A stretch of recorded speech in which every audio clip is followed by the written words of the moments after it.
शांति।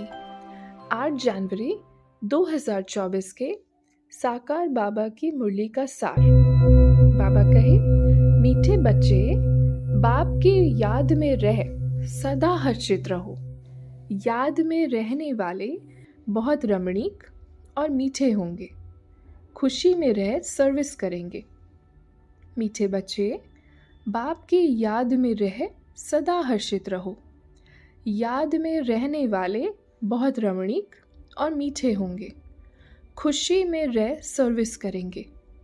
प्रश्न है, ज्ञान की मस्ती के साथ साथ कौन सी चेकिंग करना बहुत ज़रूरी है? उत्तर, ज्ञान की मस्ती तो रहती है, लेकिन चेक करो देही अभिमानी कितना बने हैं। ज्ञान तो बहुत सहज है, लेकिन योग में माया विघ्न डालती है। गृहस्थ व्यवहार में अनासक्त हो रहना है। ऐसा ना हो माया चूही अंदर ही अंदर काटती रहे और पता भी ना पड़े। अपनी नब्ज आपे ही देखते रहो कि बाबा के साथ हमारा हड्डी प्यार है। कितना समय हम याद में रहते हैं। ओम शांति। बाबा कहे, जबकि बाप इतना जलवा दिखाते हैं, तुम इतने हसीन बन जाते हो, तो क्यों ना ऐसे बाप का बन जाना चाहिए जो बाप शाम से सुंदर बनाते हैं। बच्चे समझते हैं हम सांवरे से गोरे बनते हैं। शुरू से लेकर इस समय तक जो नाटक शूट हुआ है उनको फिर रिपीट करना है। तुम राजयोग सीख रहे हो तो राजाई करने के लिए पुरानी दुनिया की सफाई ज़रूर चाहिए। फिर नई दुनिया में सब कुछ नया होगा। 5 तत्व भी वहाँ सत्व प्रधान होंगे। समुद्र की ताकत नहीं जो उछलकर नुकसान कर दे। अभी तो 5 तत्व कितना नुकसान करते हैं। वहाँ सारी प्रकृति दासी हो जाएगी। इसलिए दुख की कोई बात नहीं। यह भी बना बनाया ड्रामा का खेल है। जो प्रजा बनने वाले होंगे उन्हों की बुद्धि में कुछ भी बैठेगा नहीं। जो राजधानी वाले होंगे वह समझेंगे बरोबर हम शिव बाबा के बच्चे हैं। लिबरेटर, ज्ञान का सागर खुद बाबा है। ब्रह्मा को नहीं कहेंगे, ब्रह्मा भी उनसे लिबरेट होता है। लिबरेट सबको एक बाप ही करते हैं, क्योंकि सब तमो प्रधान हैं। ऐसे अंदर में विचार सागर मंथन चलना चाहिए। हम ऐसी मुरली चलाएं जो मनुष्य झट समझ जाए। बच्चे नंबरवार तो है ही। ये है नॉलेज। इनकी रोज़ स्टडी करनी चाहिए। डर के मारे पढ़ाई न पढ़ना ये तो ठीक नहीं है। आजकल रिद्धि सिद्धि की ताकत तो बहुतों में है। गीता उठाकर सुनाते रहते हैं। बाप कहते हैं, ये सब भक्ति मार्ग की पुस्तकें हैं। ज्ञान सागर तो मैं हूँ। मुझे ही भक्ति मार्ग में सब याद करते हैं। ड्रामा प्लान अनुसार ये भी ड्रामा में नूंद है। साक्षात्कार भी होते हैं। भक्ति मार्ग वालों को भी राजी करते हैं। ज्ञान नहीं उठाते तो उनके लिए भक्ति भी अच्छी। फिर भी मनुष्य सुधरते तो है ना। चोरी आदि नहीं करेंगे। भगवान का भजन करने वालों के लिए कभी भी उल्टी बातें नहीं करेंगे। फिर भी भक्त हैं। तुम बच्चे अब सर्विस पर लगे हुए हो। समझते हो श्रीमत पर सर्विस में लगने से फल पाएंगे। हमको सब कुछ वहाँ ट्रांसफ़र करना है। बैगेज सब कुछ ट्रांसफ़र कर देना है। तो तुम बच्चों को भी खुशी होनी चाहिए। हमको बाबा स्वर्ग की बादशाही देते हैं, परंतु बच्चे इतना पुरुषार्थ ही नहीं करते हैं। चलते चलते गिर पड़ते हैं। बाबा के पास पत्र आना चाहिए कि बाबा हम बहुत खुश हैं, आपकी याद में मस्त रहते हैं। बहुत हैं जो कभी याद नहीं करते। याद की यात्रा से ही खुशी जोर से चढ़ेगी। ज्ञान में भल कितना भी मस्त रहते हैं, परंतु देह अभिमान कितना है। देही अभिमानी पना कहाँ है। ज्ञान तो बड़ा इजी है। योग में ही माया विघ्न डालती है। गृहस्थ व्यवहार में भी अनासक्त हो रहना है।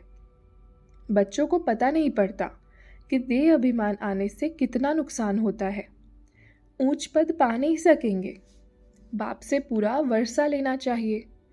मम्मा बाबा मुआफिक हम भी तख्त नशीन बने। हर एक को अपनी अपनी नब्ज देखनी है। तुम अपने को देखो, हम बाबा को याद करते हैं और बाबा मिसल सर्विस करते हैं। हमारा बाबा के साथ योग है। रात को जाग कर बाबा को याद करते हैं। हम बहुतों की सर्विस करते हैं। चार्ट रखना चाहिए। बाबा को हड्डी यानी जिगरी कितना याद करते हैं। कोई समझते हैं हम निरंतर याद करते हैं। ये नहीं हो सकता। कई समझते हैं हम बाबा के बच्चे बन गए बस, परंतु अपने को आत्मा समझ बाप को याद करना है। बाबा की याद में सदैव हर्षित रहना चाहिए।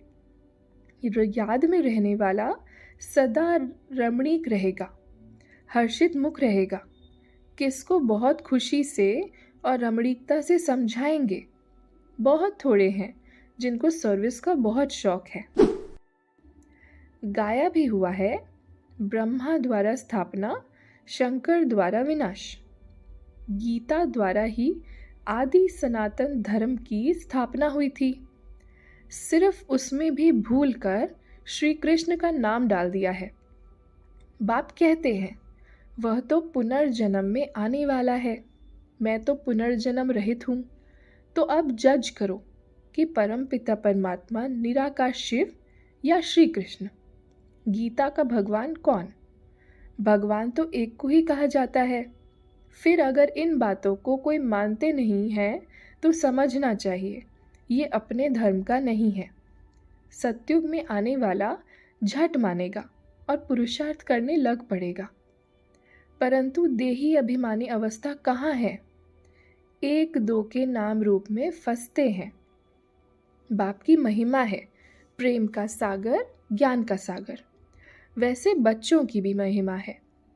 किसको गुस्सा करना माना लौ हाथ में उठाना। बाबा कितना मीठा है। बच्चे कोई काम में नटाते यानी मना करते हैं तो नटवर नहीं बनेंगे, बहुत मीठा बनना है। आज का वरदान, रॉयल और सिंपल दोनों के बैलेंस से कार्य करने वाले ब्रह्मा बाप समान भव। रॉयल और सिंपल दोनों के बैलेंस से कार्य करने वाले ब्रह्मा बाप समान भव। विस्तार है, जैसे ब्रह्मा बाप साधारण रहे, न बहुत ऊंचा न बहुत नीचा। ब्राह्मणों का आदि से अब तक का नियम है कि न बिल्कुल सादा हो न बहुत रॉयल हो, बीच का होना चाहिए। अभी साधन बहुत हैं, साधन देने वाले भी हैं, फिर भी कोई भी कार्य करो तो बीच का करो। ऐसा कोई ना कहे कि यहाँ तो राजाई ठाठ हो गए हैं। जितना सिंपल उतना रॉयल, दोनों का बैलेंस हो। स्लोगन, दूसरों को देखने के बजाय स्वयं को देखो और याद रखो, जो कर्म हम करेंगे हमें देख और करेंगे। दूसरों को देखने के बजाय स्वयं को देखो और याद रखो, जो कर्म हम करेंगे हमें देख और करेंगे। अच्छा, ओम शांति।